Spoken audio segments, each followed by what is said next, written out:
essa questão. O que é que está dentro dele? É aquela pessoinha, a persona, o ego, que ele idolatrava. Não é assim? Nós não idolatramos a nossa personalidade?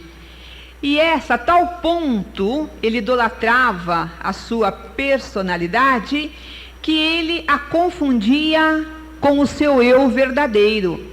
Não é assim que nós somos? O eu verdadeiro é o nosso espírito eterno. E nós não nos visualizamos enquanto espíritos eternos. Nós achamos que somos esta pessoinha aqui do mundo visível.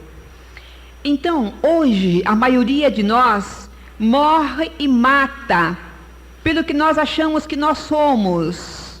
E nós não somos só isso. Eu costumo explicar isso de uma maneira muito singela, dizendo assim, que tem a Marli e a Marlizona. Quer dizer, a Marli sou eu, essa que vocês veem aqui, com essa aparência, com esses caracteres de personalidade que vocês conhecem, até o ponto que eu desejo que vocês conheçam, porque a gente só conhece a pessoa aquilo que ela deixa transparecer. Ninguém pode dizer que conhece alguém a fundo, não é?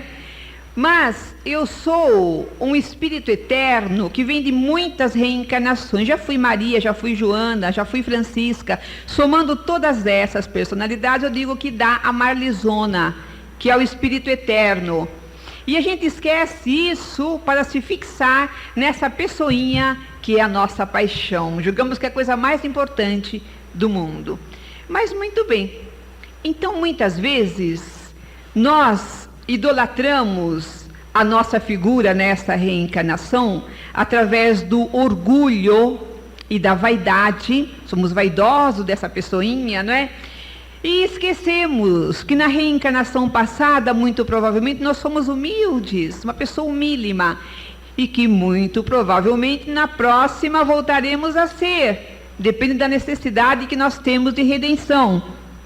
E nós temos, muito rapidamente, falamos já recentemente, de um texto muito bonito de Humberto de Campos, onde ele fala de uma irmã que teve muitas reencarnações em que ela é do próprio ego idólatra. Ela idolatrava a si mesma. Ela era mais bonita, mais prendada, os seus filhos os mais bonitos, o marido, tudo ela trazia ali, não é? No seu controle. E ela precisou, depois que eles foram subindo, e ela não conseguia subir, porque ela não se visualizava enquanto espírito eterno, ela teve que reencarnar, extremamente mal apessoada, né? Uma figura difícil, e com 4 filhos, um aleijado, outro leproso, outro cego, outro completamente paraplégico, para que, não tendo mais motivo para cultivar o orgulho, ela pudesse subir. E ela diz que aquela foi uma das suas, ou talvez a melhor das suas reencarnações. Então, se a gente não consegue hoje nos desligarmos do nosso ego, nós vamos ter que voltar humílimos na próxima oportunidade. Então, é muito comum na nossa visão limitada confundirmos o nosso pequeno ego físico com o espírito eterno. E é tão curioso, nós dizemos assim, o meu espírito, como se esse corpinho material possuísse, né? Fosse ele o dono do espírito. E não é. Eu, espírito, digo, o meu corpo, eu, espírito eterno, sou dona deste corpo. Ele é meu instrumento, e não o corpo que é dono do espírito, como nós muitas vezes colocamos, não é? Então, puro de coração é aquele que já compreendeu a sua condição de espírito eterno, já visualizou a si mesmo enquanto espírito eterno e tenta agir como tal. O que é visualizar? Vocês já tentaram se visualizar enquanto espíritos eternos? De vez em quando a gente tem um insight, que a gente consegue se visualizar, parece que longe, e realmente é assim que é. Nós estamos não completamente no mundo físico enquanto espíritos, não é? Muito bem. E agir como tal, o que seria? É estar desapegado mesmo dessas coisas materiais, porque nós ligamos tanto para as coisas pequeninas, como diz o Evangelho, que faz a nossa delícia e não tem nenhum valor para nós quando daqui saímos. Mas vejam os irmãos, bem-aventurados os pobres pelo Espírito, porque deles é o reino dos céus. Então, quem se libertou dos bens materiais, agora é possuidor do reino dos céus. E quem se libertou do seu falso bem dentro dele, falso, porque essa persona, essa personalidade é um falso bem. Nós damos um valor enorme a ele e é um falso bem que nós temos, né? Porque, conforme eu disse, a vaidade, o orgulho, esse que se libertou da vaidade e do orgulho, tem certeza de que verá a Deus. Muito bem. O que nos leva a concluir, então, que ser puro de coração é ainda mais glorioso do que ser pobre pelo Espírito. Por quê? Porque ser livre da obsessão do ego vivo é mais difícil do que ser livre da escravidão da matéria morta. Vejam os irmãos, as pessoas podem se retirar do mundo, mas continuam cultivando orgulho. Aliás, é muito comum te ouvir assim: perdi tudo, mas conservo o meu orgulho. Não é assim? Então as pessoas podem perder tudo o que têm, mas continuam cultivando aquele orgulho. Vejam só que coisa interessante. Como o pequeno eu, conforme eu digo, essa Marlizinha, não é? A persona, o ego, não tem segurança, procura se rodear de coisas externas. A gente faz seguros de mil modos, né? Seguro de vida, compra imóvel, compra títulos, para dar segurança a essa pessoinha física, já que ela não tem segurança real, segurança eterna, não é? No dia em que esse pequeno eu estiver integrado no grande eu, o dia que nós tivermos conseguido nos visualizar enquanto espíritos eternos, nós nos sentiremos completamente seguros. Nem a morte, não tem nada que possam nos tirar, que nos faça infelizes. Pode nos levar tudo, até a vida. Mas eu não sou esse corpo, eu sou um espírito eterno, continuarei vivendo pelo Espírito. Então, no momento que nós nos visualizamos enquanto espíritos eternos, nada mais pode nos atingir. Muito bem. Então, é realmente essa definitiva integração nossa conosco mesmo, enquanto espíritos eternos, e a partir daí com Deus, que nos dá segurança absoluta. É lógico, né, que nesse momento nós teremos compreendido exatamente quem nós somos. E aí poderemos dizer com Jesus: eu e o Pai somos um. Mas vejam os irmãos, nos livros sagrados de todas as civilizações aparece assim: pureza é igual amor universal, solidariedade cósmica. Isso é que é pureza. E mais ainda um detalhe importante: o próprio mundo criado por Deus é uma coisa pura enquanto criação divina. Nunca vocês param para pensar na palavra imundo? Imundo não quer dizer sujo, muito sujo, e não é o contrário de mundo. Então mundo quer dizer pureza. A criação divina, tudo que Deus cria é pureza. Então o amor universal é solidariedade e é pureza. Impureza aparece em todos os textos sagrados de todas as civilizações. Impureza é igual egoísmo. E vejam que coisa curiosa: os demônios no Evangelho de Jesus aparecem como espíritos impuros. Mas o que os tornou impuros? Foi a prática do egoísmo. Foi por não praticarem o amor que se tornaram imundos. Aliás, o Evangelho usa a palavra imundo, quer dizer, não puro.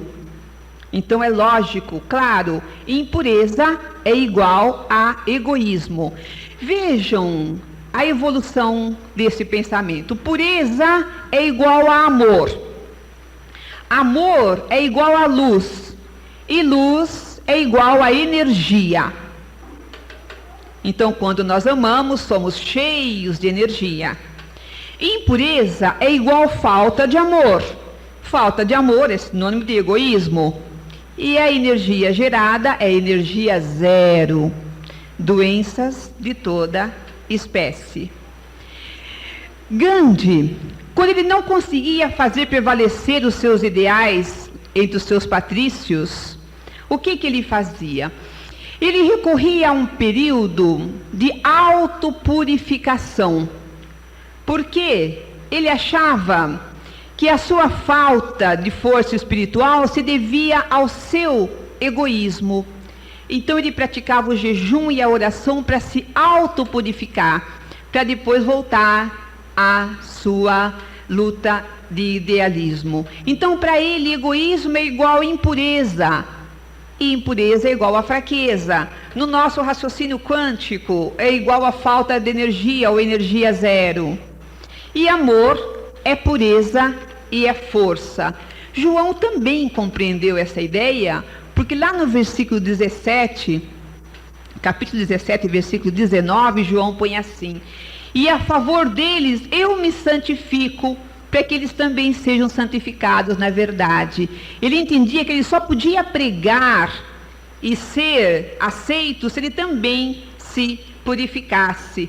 Então acho que vale a pena nós trazermos esses conceitos para a nossa vida diária. Quantas vezes nós tentamos mudar um familiar, um amigo, né? Um marido, uma esposa, filhos, tentamos mudar uma pessoa e nós não conseguimos, e nos desesperamos, nos descontrolamos, não é? E nos irritamos com aquela pessoa. E a solução seria buscar a autopurificação. Quando nós deixássemos aquela pessoa e cuidássemos de mudar a nós mesmos, porque quantas vezes a gente falou sobre isso? Eu não posso mudar ninguém, eu só posso mudar a mim mesmo. Quando eu cuidasse de mudar a mim mesma, automaticamente, pelo exemplo, eu iria mudar os outros. Porque a palavra arrasta e o exemplo conduz. Então é muito bom que nós guardemos esses ensinamentos. Mas é curioso notar como, né, uma parte que a igreja tradicional, quando fala de impureza, ela coloca apenas isso atribuído aos abusos sexuais, não é? E tanto os abusos sexuais, é claro, fazem parte do egoísmo humano e trazem amargas consequências às pessoas imprevidentes. Mas não é o único, nem mesmo a principal zona de egoísmo ou de impureza. E vejam que curioso, a palavra adúltero ou adúltera, que o Evangelho usa para pessoas que têm transgressões de ordem sexual, deve ser aplicada a todas as zonas da vida. Inclusive, um vinho onde se coloca água é um vinho adulterado, não é assim? Então não é só nessa área onde a igreja situou por um deslize, ao meu ver, dos pais da igreja, que por optarem pelo celibato, passaram a ver o sexo como uma coisa pecaminosa. Até inventaram lá um dogma do pecado original, não é? Porque eles consideravam o sexo pecado. E nós olhamos o sexo como uma porta a porta biológica para a nossa evolução. Apenas que devemos santificá-lo, mas não rebaixá-lo à condição de coisa impura. Mas muito bem, o egoísta ou impuro não pode ver a Deus, claro, que é amor puríssimo.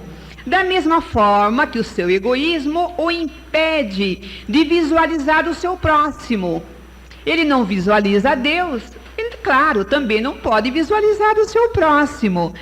E é tão lógico esse raciocínio, né? Jesus disse primeiro: há 2 mandamentos principais: ama a Deus sobre todas as coisas e ao teu próximo como a ti mesmo. E Paulo dizia assim: aquele que diz que ama a Deus, mas aborrece o seu irmão, é mentiroso. Porque como é que você pode amar a Deus a quem não vê e aborrecer o seu irmão que vê? Então, isso é uma falta de amor. E esse raciocínio de Paulo se assenta numa lógica absoluta. Pois aquele que não consegue amar o seu próximo, de alguma forma ainda é egoísta. E o egoísmo equivale a uma cegueira mental. Olha que coisa dolorosa. O egoísmo equivale a uma cegueira mental. Entre o Deus amor e o homem egoísta, se ergue como que uma muralha opaca que intercepta a luz divina. Esse egoísmo nosso cria uma muralha e não podemos ver a luz divina, não podemos entrar em contato com ela, como dizia Francisco de Assis: obrigado, Senhor, por essa luz que reluz em torno a mim, eterno dom da sua bondade sem fim, da sua bondade infinita. Então não conseguimos entrar em contato com essas energias por causa dessa muralha que nós colocamos entre nós e a energia divina, e aí começamos a enfraquecer. Vêm as doenças físicas e as doenças mentais. Então, enquanto não nos libertarmos do nosso ego, dessa pessoinha, dessa persona, dessa marlizinha que nós somos, para vivermos a beleza do Espírito eterno que nós somos, nós temos os olhos vendados na cegueira de que fala o Evangelho. Jesus diz tanto, cegos. E essa cegueira é gerada pelo egoísmo. Separados por Deus, então, por uma camada impermeável à luz. E essa camada é a impureza dos nossos corações. Em outras palavras, parecemos um diamante, nós somos um diamante, já que somos criação divina, mas um diamante coberto de cascalho das nossas impurezas geradas pelo nosso egoísmo. Então, quando nós estamos fixados na matéria, nós não conseguimos visualizar a Deus. Por mais que a gente fale para um homem materialista de Deus, Deus é isso, Deus é aquilo, Deus fez isso, fez aquilo, ele não consegue visualizar, porque ele tem os seus olhos fixados na matéria. É assim, você está procurando o seu filho, seu marido, sua mulher, você chega numa multidão e você olha, você só tem olhos para aquele que você quer ver. Aí você de repente vê lá o seu parente e você sai com ele. E uma pessoa fala para você: mas eu estava lá em tal lugar, você passou, até me olhou e eu te cumprimentei, você não respondeu, algo errado? Eu não te vi, fulano. Não viu porque seu olhar estava fixado naquilo que ele queria ver, o seu parente que ele buscava. Quando estamos fixados com os olhos fixos na matéria, é claro que não conseguimos ver a Deus, nem a vida do Espírito. Então, muitos creem em Deus, e é muito perigoso crer em Deus, simplesmente, porque quem crê, acredita hoje. Depois acontece uma tragédia, uma prova, não é? Um percalço da vida e fala: já não acredito mais em nada. Deus para mim é padrasto, já não creio mais em nada. Ele cria ontem, hoje ele já não acredita mais. Então, crer é muito bom, mas como um passo, logo em seguida, nós temos que passar a buscar ver a Deus, porque aquele que tiver visualizado Deus nunca mais o esquece, e ele visualiza Deus a si próprio e no seu próximo. Bom, essas colocações que fizemos até aqui nos mostram que, se para a grande maioria de nós é difícil realizar a pobreza de espírito, é difícil nos largarmos daquelas coisas que fazem as nossas delícias, aquelas propriedades pelas quais matamos e morremos, muitos de nós. Se é difícil realizar a pobreza de espírito, é ainda muito mais difícil realizar a pureza de coração. Vejamos só, abandonar as coisas materiais é deixar algo que na realidade não faz parte de nós. Nós não nascemos com aquilo. Aquilo não faz parte de nós, não é? Não está dentro de nós. Mas a persona, o ego, essas tendências que eu trago de outras reencarnações, fazem parte de nós, mas não somos nós. Aí você vai dizer, mas eu trouxe da minha outra reencarnação, por exemplo, o meu orgulho, o meu egoísmo, da minha arrogância, não faz parte de mim? Não. Num determinado momento da minha escalada evolutiva, me tornei arrogante, me tornei orgulhosa, mas vou ter que tirar aquilo. Com o passar dos ervos, na sucessão das reencarnações, vou ter que me limpar, deixar de lado aquela arrogância. Então não fazia parte de mim. É uma coisa interna, mas não faz parte de nós enquanto espíritos eternos. Vamos ter que deixar aquilo um dia. E é muito duro arrancar isso que está dentro de nós, não é? A grosso modo, poderíamos comparar assim, o ego humano a um braço ou uma perna nossa, que fazem parte de nós, mas que não somos nós. Como acabei de dizer, eu não sou esse corpo, eu sou espírito imortal. Esse corpo é uma vestimenta que eu tenho, uma roupa que eu vou deixar de lado mais cedo ou mais tarde para continuar a minha caminhada de espírito eterno. Eis então porque renunciar ao ego humano, ao orgulho, à vaidade, ao amor próprio, é muito mais difícil do que renunciar à cobiça pelos bens terrenos. Como eu dizia ainda há pouco, a pessoa tem essas colocações, perdi tudo, mas não perdi meu orgulho, não é? Vai ter que perder um dia. Então, para a nossa mentalidade materialista, renunciar ao orgulho, ao amor próprio, à vaidade, é como que a morte, não é assim? A pessoa sente que morreu, se eu tiver que renunciar a isso, para mim vai ser a morte.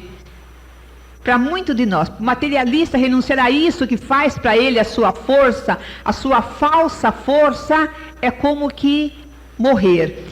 E é verdade, é mesmo uma morte, porque disse Francisco de Assis, é morrendo que se nasce para a vida eterna. É claro que ele não estava falando da morte física, porque morrer o corpo, morre todo mundo, não é verdade? Então, se morrer, inclusive essa é uma concepção errada nossa, se morrer significa ir para o céu, então todo mundo ia, e não é verdade. Morrer não é passaporte para a perfeição. Nós temos que desenvolver as nossas qualidades na vida no dia após dia na nossa vida. Muito bem, mas essa morte é indispensável para a ressurreição, para a vida eterna. Se nós não tivermos essa morte das coisas materiais, nós nunca renasceremos para a vida eterna. Na linguagem de Paulo, é matar o homem velho para fazer nascer o homem novo. É necessário que o homem sofra tudo que ele tem para sofrer para entrar na sua glória. Jesus disse, nos últimos tempos da sua estada na terra, em conversa com os amigos, agora é preciso que o Filho do Homem vá a Jerusalém, onde será espancado, onde será torturado e morto, para que ele entre na sua glória, para que ele entre na sua glória. Nós temos no nosso gosto de procurar facilidades, nós queremos que Jesus morreu na cruz, nos lavarmos com o seu sangue, conforme colocam alguns segmentos religiosos, e está tudo bem. Basta acreditar que a gente também embarca na glória dele. Não é assim. Ele disse para ele entrar na sua glória. Nós vamos ter que passar pelos nossos sofrimentos para nós entrarmos na nossa glória. Como Jesus ressurgiu dos mortos, nós também vamos ter que ressurgir quando nós tivermos conseguido matar esses sentimentos negativos dentro de nós. Então, na verdade, essa nossa dificuldade em renunciar ao ego humano, quer dizer, ao orgulho, à vaidade, reside na ilusão em que vivemos mergulhados, fundo nessas ilusões do mundo material. Por que eu digo que é ilusão? Porque eu tenho certeza que isso é ilusão. Por que podemos ter essa certeza? Porque é transitório. Lembra quando nós falamos sobre realidades eternas? O que é realidade eterna? É aquela que não passa nunca.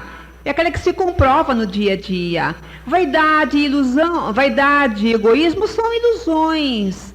Passam um dia a parte de nós só nos infelicitaram. Se não são eternas, são ilusão. E nós damos tudo por esse mundo de ilusão.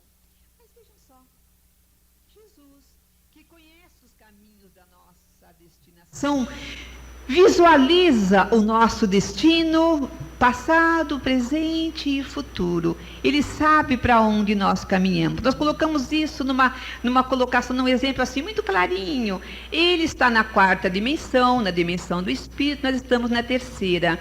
Então, é como se ele estivesse no alto de um prédio. E ele olha para baixo e visualiza tudo. E sabe, por exemplo, que nós vamos caminhar nessa direção, ali vamos encontrar um perigo, mais à frente vamos encontrar oportunidade, porque ele está visualizando lá de cima, lá da 4ª dimensão. Então ele sabe qual é a nossa destinação, né? Quando nós tivermos ultrapassado essa ilusão da cegueira interior. E ele fala assim, ele nos recomenda nesse momento que coloquemos a nossa luz sobre o alqueire, não é? Não coloque a luz debaixo do alqueire, ele diz. Coloque a luz sobre o candelabro, para que ilumine tudo que estiver à sua volta. Um pouco mais adiante, ele vai acrescentar assim: assim, brilhe a vossa luz perante os homens, para que vejam as vossas boas obras e glorifiquem vosso Pai que está nos céus. Nesse estágio de brilhar a nossa luz e glorificarmos a Deus, já é um momento que estaremos a caminho da nossa cristificação, porque nós fazemos qualquer coisinha que fazemos, achamos que somos nós que fazemos. Aliás, quando um jovem iniciado britânico pergunta, não é, a Gandhi o que ele deveria fazer para fazer maravilhas como Cristo fez, ele diz: basta que você nunca pense que foi você que fez. Não era assim que Jesus fazia? Meu Pai que está nos céus é quem obra essas maravilhas. Sempre era meu Pai. Ele nunca puxou para si as suas realizações, porque ele já era o Cristo. Não é? Então, quando nós estivermos nessa caminhada, nós vamos glorificar a Deus que está nos céus. Mas muito bem, agora vocês vejam aonde eu estou querendo chegar com essa série de raciocínios. Na verdade mesmo, essa foi a bem-aventurança sobre a qual eu tive mais dificuldade em escrever. E parei de um certo ponto para meditar sobre ela, porque estava tendo essa dificuldade. E aí cheguei à seguinte conclusão, como aliás isso aplicaria-se à grande maioria de nós, aos médiuns principalmente. Pobre pelo espírito, se você perguntar a qualquer um dos médiuns se ele quer muito dinheiro, ele vai dizer assim: muito dinheiro eu não preciso, eu gostaria de ter dinheiro para educar meus filhos, para encaminhá-los na vida, é só o que eu preciso. Isso feito, preciso mais da minha paz de espírito, cuidar da minha mediunidade. Se você for tomar os médiuns como referência, a grande parte de nós, você vai ver que as pessoas são misericordiosas, elas têm vislumbre de misericórdia. Elas já conseguiram começar a visualizar essa questão. Tanto é que nós servimos 300 crianças com material escolar. Há uma misericórdia nascente nos corações. Se você for olhar, as pessoas estão muito mais mansas, a dor fez com que elas se dulcificassem. Há uma mansidão muito maior hoje em dia, em contraste com ainda algumas feras. Jesus disse: vos mandarei como ovelhas no meio dos lobos. Então, se você olha para tudo isso, bem-aventurados os que choram. Como é que nós estudamos isso? A alegria pura, a alegria doce e a alegria ruidosa. Para a grande parte da nossa cidade, os médiuns são tristes, porque eles optaram por num sábado à noite, estar dando passe. Outros querem estar num baile. Então, eles optaram por ser aqueles que choram. Mas o choro que leva à redenção. Então, as outras bem-aventuranças, a gente conseguiu dar como que muito palidamente vislumbrá-las. mas a pureza de coração parece que está longe de nós. Por quê? Exatamente porque as bem-aventuranças vêm não crescendo. E nesse momento era o momento de ver a Deus. Ver a Deus realmente é uma tarefa muito complicada. Aí me lembrei desse conceito de Gandhi, que acabei incluindo no nosso pequenino trabalho, que era necessário, quando não se estivesse conseguindo fazer uma coisa que se paute pelo idealismo, que seja dos níveis superiores da vida, de nos purificarmos a nós mesmos. Então optei pela meditação, pela prece, intensifiquei a conversa com Jesus, para tentar, de alguma forma, visualizar o que seria a pureza de coração, realmente, né, nessa dificuldade que paira sobre todos nós. Então, cheguei a esse seguinte raciocínio. Vejam só, nós temos 4 elementos na natureza: a água, o ar, a terra e o fogo. O fogo é uma forma de luz, não é? E a luz é uma forma de energia. Faça-se a luz, diz a Gênese mosaica, e ali fez-se a energia que tudo criou. Muito bem, mas vejam que coisa interessante. O único elemento que não sofre a contaminação é a luz. Todos os outros elementos sofrem contaminação. Se você lava uma coisa suja na água, você contamina a água, ou a contamina de muitas formas, como sabemos. Você pode poluir o ar, contaminá-lo. Podemos poluir a terra, né? Pedaços de terra que já não dão mais nada, porque estão poluídos, inclusive, por artigos radiativos. Mas só a luz não é poluível. Então, vejam só, a luz pode penetrar em todas as impurezas do mundo, sem sofrer contaminação. Eis aí a questão. A maior glória do ser crístico é, sem dúvida, poder ser puro no meio dos impuros e da impureza ao seu redor. É quando nós conseguimos isso, sermos puros no meio dos impuros, como Jesus foi, que ele dizia: eu prefiro os doentes, eu quero estar com aqueles que precisam de mim. Os sãos não precisam de médico. E diz que a multidão o perturbava, mas ele não se perturbava na multidão, porque ele era a luz perfeita que veio ao mundo. Então isso de não se conspurcar é o máximo da invulnerabilidade, da imunidade psíquica. É quando nós só atingimos isso quando atingimos a pureza de coração, que nada mais puder nos contaminar. É lógico esse raciocínio, porque somos tão vulneráveis, dando tanta abertura aos nossos obsessores. Por que temos tanta necessidade de ir para a ficha azul? Por que chegamos aqui perturbados, atormentados? Por quê? Exatamente por causa das impurezas que estão dentro de nós. Não é? Jesus disse bem claro que não eram as impurezas que entravam pela boca, né, naquele episódio das mãos não lavadas, mas era aquilo que saía de dentro de nós. Nós somos tão vulneráveis ao mal que está fora de nós por causa dessa impureza que está dentro de nós. E essa invulnerabilidade, repetimos, só virá com a aproximação e depois com a integração de Deus em nós. Quando nós formos nos aproximando de Deus, até o dia que nós nos integrarmos nele, como Jesus disse, eu e o Pai somos um. Nessa caminhada que nós vamos conseguindo essa imunidade, porque estaremos nos purificando. Mas vejamos agora a que conclusão chegamos.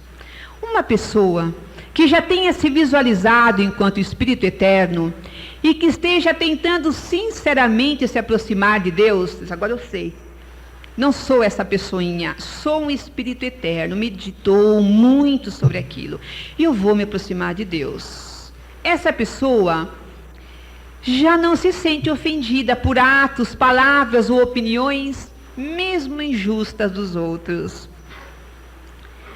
A gente tem que chegar o momento de não perdoarmos mais a ninguém. Por quê? Porque nesse momento já não nos sentiremos mais ofendidos. Ninguém nos ofenderá. Porque essa pessoa que não se ofende com nada, ela sabe que essas ofensas não atingem o seu eu divino, que é luz, pois que somos um pedacinho de Deus. Nós, enquanto Espíritos Eternos, somos inacessíveis ao sofrimento, não é? A essas ofensas, mas apenas o ego humano, a persona, o egoísmo que está em nós, o amor próprio, é esse que se ofende, não é o espírito. Então, quando nós chegarmos a esse momento, nós saberemos que o mal que os outros nos fazem não nos faz mal, porque não nos fazem mal. Olha, não nos torna maus, porque não nos fazem o mal, não nos prejudicam. Por que não nos prejudica nem o mal que vem até nós? Porque não nos torna maus. Nós podemos continuar bons, mesmo com as coisas erradas que aconteçam conosco. Vejam que coisa, um exemplo bem prosaico, mas que vai clarear isso.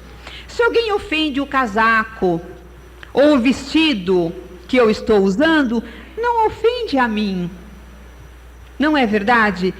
Porque são apenas minha vestimenta. Ora, dizíamos ainda há pouco que o corpo físico é uma vestimenta do espírito. E o ego é apenas a representação desse corpo, é a persona, a máscara com a qual eu me apresento. Então isso é o meu casaco, é o meu vestido. Ofender o meu ego, o meu amor próprio, a pessoa fala, massageou o meu ego. Nós até nos tocamos no que é o ego. Massageou o meu ego, não é? Massageou minha vaidade, me pôs lá para cima. Mas isso não nos torna melhores, pelo contrário. Diz o Espírito da Verdade que o elogio é sempre dispensável. Quando massageia o nosso ego, nos tornam piores, porque nos tornam orgulhosos.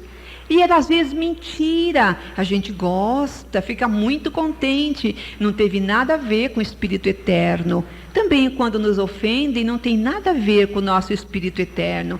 Então, é muito infantil enquanto espírito quem se ofende, né, com aquilo que vem de fora. Mas, por outro lado, muito cuidado.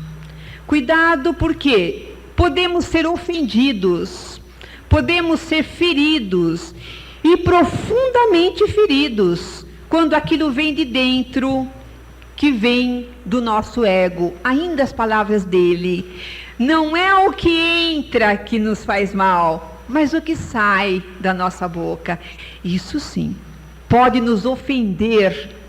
E no português clássico, ofender também era ferir. Ainda se usa nas regiões rurais. Ofendeu a coluna, quer dizer, machucou a coluna. Pode nos machucar muito aquilo que vem de dentro de nós, porque são as impurezas do nosso coração. O homem bom tira as boas obras do seu coração, e o homem mau tira o mau tesouro também do seu coração, não é? Então isso pode ferir muito o nosso espírito eterno.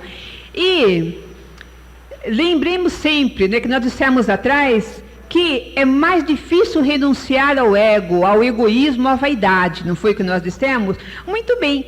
Esse ego nos provoca feridas profundas, chagas no nosso espírito, as quais levamos muitas reencarnações para eliminar. Essa vaidade, esse orgulho, essa coisa que vem de dentro pode causar chagas no nosso espírito. E são essas chagas que vão dar abertura às obsessões. Não foi que estudamos tanto? Que são as chagas, o orgulho, o egoísmo, a vaidade, a ganância, o ciúme, a avareza. Não estudamos tanto que é isso que causam as obsessões, as nossas doenças físicas e psíquicas, pois são as feridas que o ego nos causa. Então vamos ampliar esse conceito com o que nós já estudamos em outras oportunidades. O homem materialista é profano e impuro no meio dos impuros. O homem místico é puro longe dos impuros. fica retirado lá no alto, fugindo do mal, e o homem crístico é puro no meio dos impuros, porque ele é a luz no meio das impurezas. E nós devemos apressar esse caminho, não é? Devemos apressar essa nossa chegada até Deus. Então, o despertar dessa vidência de Deus, bem-aventurado o puro de coração, porque ele verá a Deus. Está difícil. Mas nós temos que despertar essa evidência. E é possível despertá-la porque ela existe em nós. Nós jamais poderíamos despertar uma coisa que não existisse em nós. Muitos já conseguiram ver a Deus, vislumbrar Deus muito mais do que nós. Um Francisco de Assis. Mas teve um, pelo menos, que viu a Deus completamente, que foi o Cristo Jesus. Se aconteceu uma vez, pode acontecer outras vezes. Então nós temos que fazer dessa aproximação de Deus um exercício diário. Não é apenas algumas técnicas que algumas escolas iniciáticas, falsas escolas iniciáticas, tentam ensinar para chegar perto de Deus sem sacrifícios, não é? Não é assim.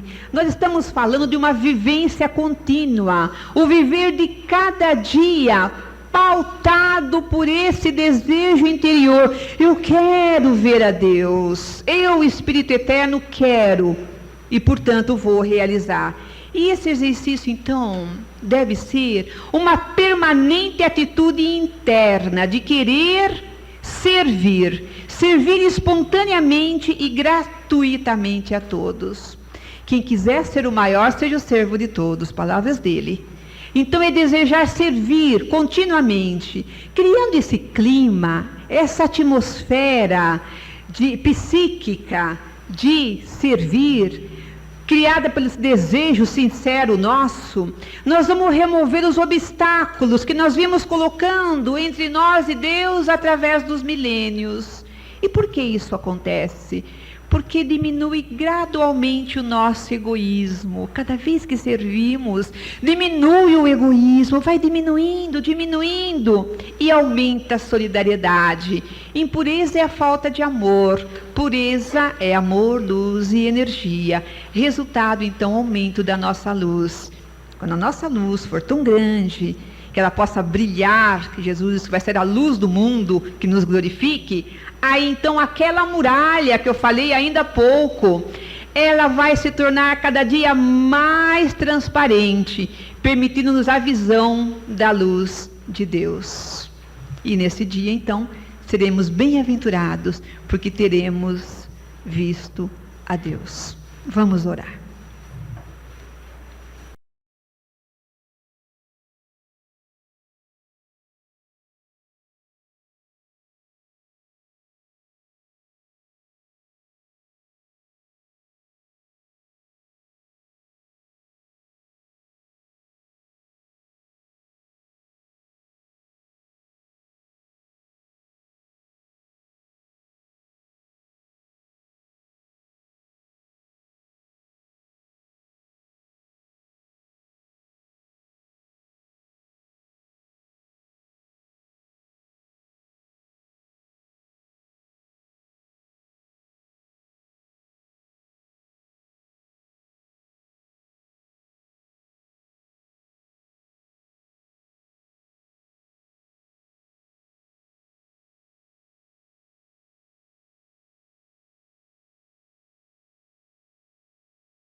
que é: bem-aventurados os que choram, porque eles serão consolados. Então, à primeira vista, parecem estranhas essas palavras de Jesus, não é mesmo? Bem-aventurados os que choram, os que estão tristes, porque quem chora está triste, não é mesmo? Então, bem-aventurados esses, não é?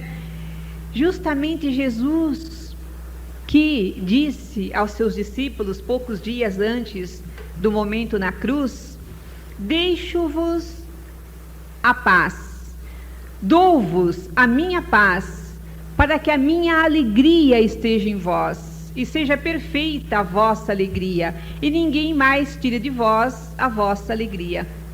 Justamente quem disse isso, não é? Diz: bem-aventurados os tristes, né? Os que estão chorando, não é? Como explicar essa dualidade? Então, nós vamos colocando que existe duas espécies de tristeza e também duas espécies de alegria. Há uma tristeza que é uma tristeza central, permanente. É aquela pessoa essencialmente triste, mas que de vez em quando tem alguns momentos de alegria.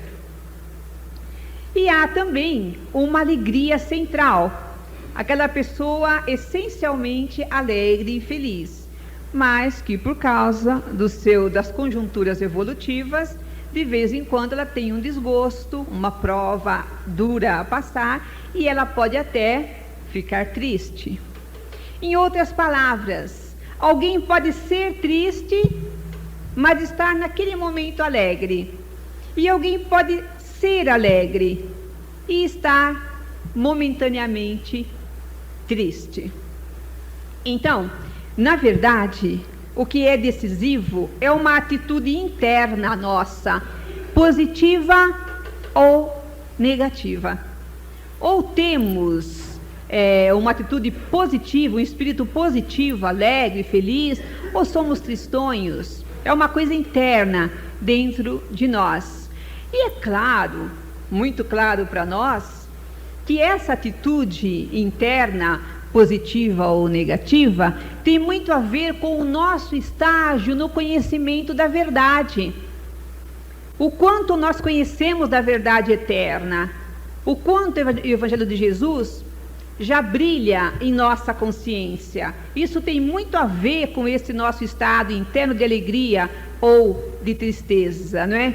Porque uma pessoa que já conheça um pouco da verdade, que conheça o Evangelho, é uma pessoa que necessariamente tem domínio sobre os seus pensamentos e as emoções da sua vida. Porque mesmo que ela tenha decoro o Evangelho, mas se ela não sentiu aquilo em seu coração, ela não o conhece.